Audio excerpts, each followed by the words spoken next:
घने जंगल के बीचों बीच एक विशालकाय बरगद का पेड़ खड़ा था। इस पेड़ की शाखाओं पर दिन भर कई प्रकार के पक्षियों का चहचहाना सुनाई देता था। जंगल के तमाम पक्षी इस बरगद पर विश्राम करने आते थे और कुछ ने तो इसे अपना स्थायी निवास बना लिया था। बरगद की छांव में रहते हुए वे अपार सुख का अनुभव करते थे। जब हम किसी जगह या व्यक्ति के साथ लंबे समय तक रहते हैं तो हमें उनसे लगाव हो जाता है। यही हाल इन पक्षियों का था जिन्हें बरगद से गहरा प्रेम हो गया था। एक दिन जंगल में भयंकर सूखा पड़ गया।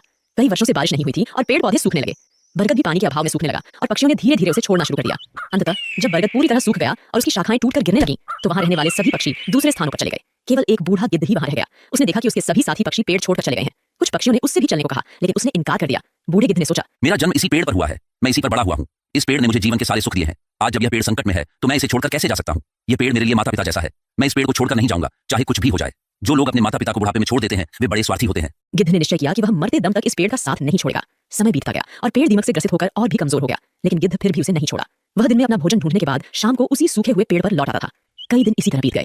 जो पक्षी पेड़ को छोड़कर चले गए थे उन्होंने सोचा, गिद्ध काका अभी भी उस सूखे पेड़ पर रह रहे हैं। वे सब उसे समझाने के लिए वापस आए और उससे बोले, गिद्ध काका, यह पेड़ मर चुका है। इसे छोड़कर किसी सुरक्षित जगह पर चलिए। यह पेड़ कभी भी गिर सकता है और आपकी जान भी जा सकती है। लेकिन गिद्ध ने कहा, भाइयों, यह पेड़ मेरे माता पिता के समान है। मैं इसी पर बड़ा हुआ हूँ और इस पेड़ ने मुझे जीवन के सारे सुख दिए हैं। मैं इसे इस कठिन समय में नहीं छोड़ सकता। यह मेरी सबसे बड़ी खुदगर्जी होगी। गिद्ध की बातें सुनकर पक्षी निराश हो गए और लौट गए। वे इंद्र के पास गए और सारी बात बताई। इंद्र ने पक्षियों की बात सुनकर गिद्ध को समझाने का निर्णय लिया। इंद्र ने गिद्ध से कहा, हे गिद्धराज, यह पेड़ अब बहुत कमजोर हो चुका है। इसकी शाखाएं गिर चुकी हैं और इस पर एक भी हरा पत्ता नहीं बचा है। अगर यह पेड़ गिर गया तो आपकी जान भी जा सकती है। इसलिए इसे छोड़कर किसी सुरक्षित जगह पर चले जाइए। हे भगवान, जब मेरा जन्म हुआ था मेरे माता पिता मुझे इसी पेड़ पर छोड़ गए थे। मैं इस पेड़ पर बड़ा हुआ हूँ और इसी पर रहते रहते बूढ़ा हो गया हूँ। आज जब यह पेड़ संकट में है तो मैं इसे छोड़कर कैसे जा सकता हूँ। मैं मरते दम तक इस पेड़ का साथ नहीं छोड़ूंगा। इंद्र गिद्ध की निष्ठा देखकर प्रसन्न हो गए और बोले, मैं तुम्हें वरदान देना चाहता हूँ। बताओ तुम्हें क्या चाहिए। हे भगवान, मुझे वरदान नहीं चाहिए। इस पेड़ को वरदान दीजिए ताकि यह फिर से हरा भरा हो जाए और इसकी आयु बढ़ जाए। इससे हजारों पक्षियों का भला होगा। इंद्र ने गिद्ध की बात मान ली और पेड़ को फिर से हरा भरा बना दिया। पूरे जंगल में बारिश हो गई और जंगल के सभी पेड़ पौधे फिर से हरे भरे हो गए। जो जीव जंतु जंगल छोड़कर चले गए थे वे फिर से लौट आए। सभी पक्षी बरगद पर आकर चहचहाने लगे और गिद्ध काका की सेवा करने लगे। इस प्रकार गिद्ध ने अपने जीवन के आखिरी दिन सुखपूर्वक बिताए।